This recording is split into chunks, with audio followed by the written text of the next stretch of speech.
as students in science, I guess we all know who this guy is. He's our favorite, Dr. Stephen Hawking, who is a very renowned physicist. We're talking about him today because the disease we're covering is the one that he battled through most of his life, and I guess those who follow him knows that I am talking about ALS, which is Amyotrophic Lateral Sclerosis. So it is a motor neuron disease which causes degeneration of the both UMN and LMN in the motor cortex and brainstem and spinal cord. Like many of these diseases, the death in this occurs due to respiratory failure or infections.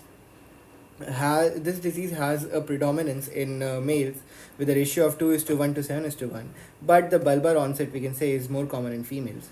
This disease peaks around the age of 60 to 70 with earlier onset in India, and the prognosis is pretty poor, which is 20% of the people having survival rate till 5 years and 10% having 10 years.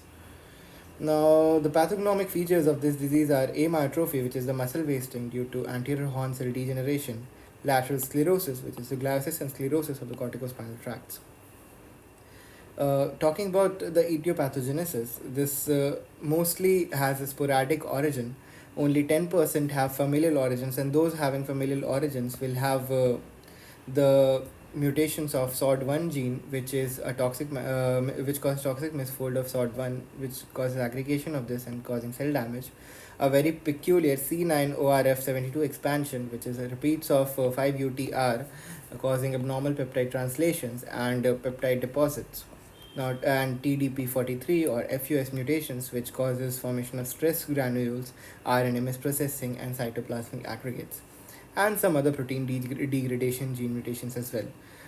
So both of the familial and sporadic ALS share some common features as protein misfolding and aggregations, impaired degradation, mitochondrial dysfunction, disrupted axonal transport, and unfolded protein responses, which causes apoptosis.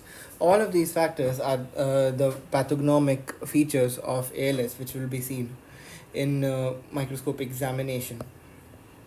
So we have to talk about the different clinical types or traits of the motor neuron disease, where we have ALS, progressive bulbar palsy, primary lateral sclerosis, and progressive muscular atrophy. So ALS, which shows both LMN and UMN features, and bulbar palsy, which mainly affects the 9, 10, 11, 12 cranial nerves, thus causing dysarthria, dysphagia, wasting, and fasciculations of the tongue. And primary lateral sclerosis, which as the name suggests is predominantly UMN, and progressive muscular atrophy, which is predominantly LMN. So in more detail, we'll talk about the typical spinal ALS, which is seen most two-thirds of the cases, shows both UMN and LMN signs. We can say that the onset is asymmetrical and gradual. So it starts in one limb, spreads locally, and then to other regions. Fasciculations and muscle wastings are seen. It has a few variants like pseudoneurotic, monomelic, pseudopolyneuritic, Mills hemiplegic, and Madras motor neuron disease. The bulbar ALS, which is seen in 20% of the cases, affects the lower cranial nerves 9, 10, 11, 12. It can present with dysarthria, dysphagia, choking, tongue fasciculations, hair drop, and flail arm syndrome. But the feature is that eyes are not affected. Bowel and bladder usually normal, and high motor functions are spared. So we can say that autonomic function and high motor functions are normal. Now, progressive muscular atrophy, which is element dominant, can present with weakness and wasting. And primary lateral sclerosis, which is purely UMN, can present with slowly progressive tetraparesis and pseudobulbar palsy. A diagnosis of the disease, since it has no definitive biological marker, is quite difficult and is primarily based on the clinical findings, which are elicited in history and done on examination by neurological findings. Though in investigations, we can see that MRI done at the coronal T2 weighted imaging shows bilateral symmetrical hyperintensities in the corticospinal tract, and known as the wine glass appearance or the Garland sign. Cervical spine myelogram, which is an X-ray, detects localized spinal cord lesion. Muscle and nerve biopsy can be helpful because, as we saw, the pathogenesis involved a lot of muscles and nerves dysfunction. EMG and nerve conduction are based on similar principles, and in EMG, a very characteristic split hand phenomenon is seen where the thenar muscle wasting with sparing of the hypothenar muscles is seen. So the management of the disease, since it presents with a plethora of symptoms, will obviously include a multidisciplinary team which will assess this patient on various marks and will make the definitive treatment guidelines for this patient.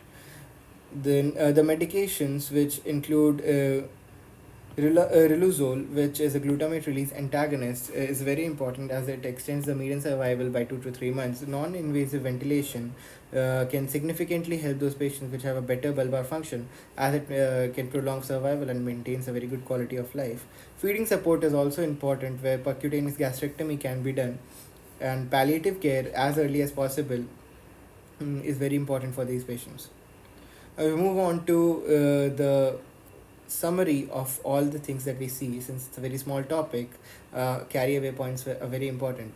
That ALS is both human and elements signs are seen. Amyotrophy, which is a pathognomic of this disease, has muscle wasting, and lateral sclerosis, which is sclerosis and sclerosis. Genes which are involved in the familial part of this disease are SORT1 mutation and CR9 ORF72 expansion.